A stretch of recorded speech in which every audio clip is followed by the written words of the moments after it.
이게 성경하고 이제 휴먼 디자인하고 좀 연관성인데 반전이 있는 얘기입니다. 라가 한 이야기인데요. 뭐 성경에 대해서는 잘 모르시더라도 킹 다윗, 데이비드죠, 영어로는. 근데 성경에서는 다윗과 골리앗 싸움 했던 그 다윗에 대해서는 좀 아실 거예요. 들어보신 적 있을 겁니다, 아마. 이스라엘은 워낙에는 왕이 없었죠. 왕이 없었어요. 그럼 누가 이스라엘 사람들을 이끌었느냐? 선지자들이었습니다. 선지자들이 이스라엘 백성을 이끌었었는데 옆에 나라들이 다 왕이 있는 거예요. 근데 보니까 왕을 중심으로 해서 다들 잘 먹고 잘 사는 거 같고 그게 부러운 겁니다. 그래서 이스라엘 백성들이 우리도 왕을 달라 하고 이제 막 요구를 했어요. 그때 이제 사무엘 선지자 때였는데 사무엘 선지자가 백성들한테 야, 니들 왕을 뽑으면 너희들은 왕의 노예가 된다. 그래도 왕이 좋으냐? 그래도 좋습니다. 왕이 필요하다. 우리 왕이 있어야 됩니다 하고 왕을 달라고 막 그랬어요. 사무엘 선지자가 이제 왕을 하나 선출을 했죠. 그래서 이스라엘 초대 왕의 이름이 사울입니다. 사울 왕. 영어로는 뭐 소울이라고 하는데 그 얘기예요. 이제 사울 왕에게는 아들이 하나 있었습니다. 조나단. 조나단이라는 아들이 하나 있었고요. 아마 다윗과 비슷한 연배였던 것 같아요. 조나단이 좀 더 나이가 많았나 아마. 근데 주변에 이제 팔레스타인 민족들이 있고 하여튼 주변에 있는 사람들하고 계속 전쟁을 했었죠. 이스라엘이. 가나안 땅에 들어가서 정복을 하면서 거기 정착하면서 계속 전쟁이 있었습니다.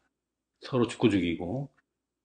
그 이제 조나단하고 다윗하고 전쟁에 나간 겁니다. 그래서 새벽에 뭐 급습을 하고 해서 전쟁에서 이기고 그 대승을 하고 이제 돌아오던 길에 그 사무엘이 하나님의 메시지를 갖고 왔어요. 그게 뭐냐? 이번 전쟁에서는 아무것도 취하면 안 되고 또 아무것도 먹으면 안 된다. 그러면 누구든 그걸 어긴 자를 다 죽여야 된다. 라는 하나님의 메시지를 사무엘이 갖고 와서 이제 사울 왕한테 전했습니다. 그래서 그게 이제 막 전군에게 다 이제 전달이 됐는데 유독 그 조나단한테만은 왜냐면 조나단이 제일 늦게까지 있다가 이제 전쟁에서 늦게 오는 바람에 그걸 못 들었어요. 하루 종일 전쟁을 하고 너무 허기지고 지쳐가지고 돌아오는 길에 고목이 하나 쓰러져 있었는데 그 고목 안에 꿀통이 있었던 겁니다. 그래서 배도 고프고 너무 맛있게 그 꿀을 먹었죠.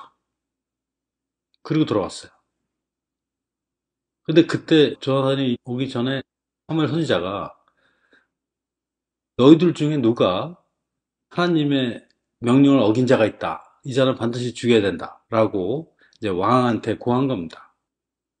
그 왕은 당연히 하나님의 법을 어긴 자는 무조건 죽일 겁니다. 큰 소리를 쳤는데 정작 알고 보니까 아들이었어요. 조나단.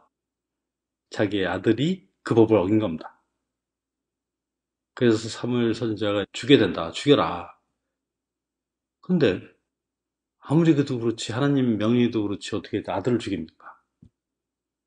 그것도 전쟁에서 열심히 싸우다가 먹으면 안 된다는 명령도 몰랐잖아요.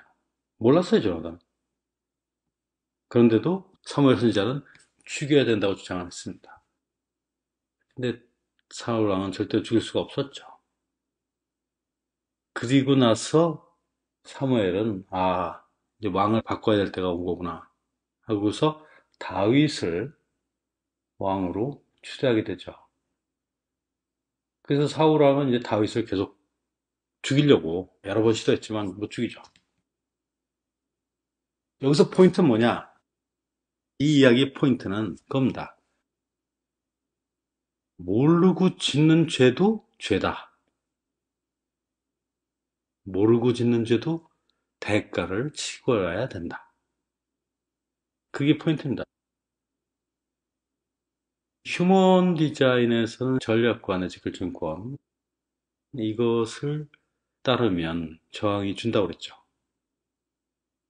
이 이야기는 낫셀프 삶을 사는 사람들에 대한 얘기입니다. 전략과 내적 결정권이 뭔지 몰라요. 게임의 규칙을 모르는 거죠. 그래서 못 지키는 겁니다.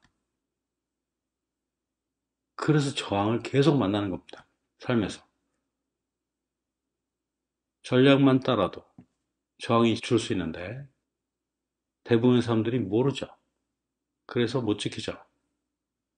그러나 대가는 치르게 돼 있다는 겁니다. 그래서 우리의 진정한 적은 뭐냐? 무지예요, 무지. 무지가 사람들을 힘들게 하고 고통스럽게 하는 겁니다. 많은 사람들이 지구는 고통의 행성이다. 그렇게 얘기를 하죠. 인생은 고단한 거다. 이렇게 말들 합니다. 사실 그래요. 근데 그 이유는 뭐냐? 법을 안 지켜서 그래요. 무슨 법이냐? 전략과 내적 결정권이죠. 그러면 저항을 막 일으키게 돼 있거든요. 매니페스터가 계속 분노하고 프로젝트들 그 말 한마디에 그냥 쓴 독이 뿜어져 나와요. 제너레이터 완전 좌절 모드죠. 70%나 되니까 좌절의 행성이다, 지구가. 이게 다 무엇 때문이냐? 법을 몰라서 그래요. 몰라서 못 지키는데, 몰라서 못 지킴에도 대가는 치러야 된다.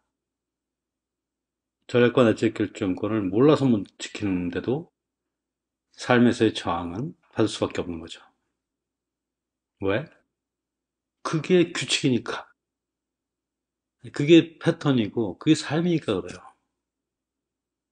노력하려고 할 때가 문제예요, 사실은 더. 마인드로 어떻게 해보려고 할 때가 항상 문제입니다. 마인드한테는 그런 힘이 있어요, 사실. 뭔가 결정하는 힘이 있죠, 마인드가. 그러니까 우리가 잘못된 결정을 하는 겁니다.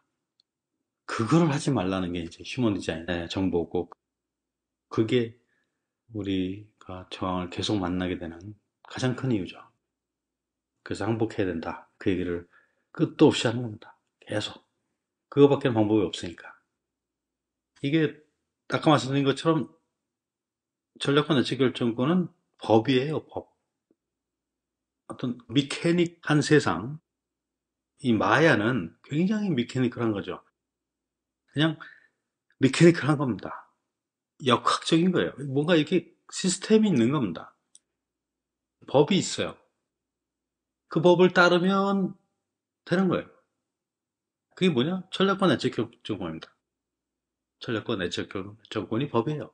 그걸 따르면 저항이 줄고 또 이 삶에서의 목적, 그것도 이루어지고 하는 겁니다. 그걸 구경할 수 있는 기회가 오죠. 이게 휴먼 디자인이 말하는 핵심 중에 핵심이죠. 또 같은 얘기 또 계속한다고 그럽니다. 전략과 내적 결정권. 아유, 저도 좀 지겹습니다. 근데 그거밖에 답이 없다는데 뭐. 무지하다. 난 몰랐다. 몰랐다고 용서가 되느냐? 안 돼요. 오늘 드린 말씀이 그겁니다. 예, 모르는 게 문제예요. 모르면 안 되는 겁니다. 모르면 당하게 돼 있어요.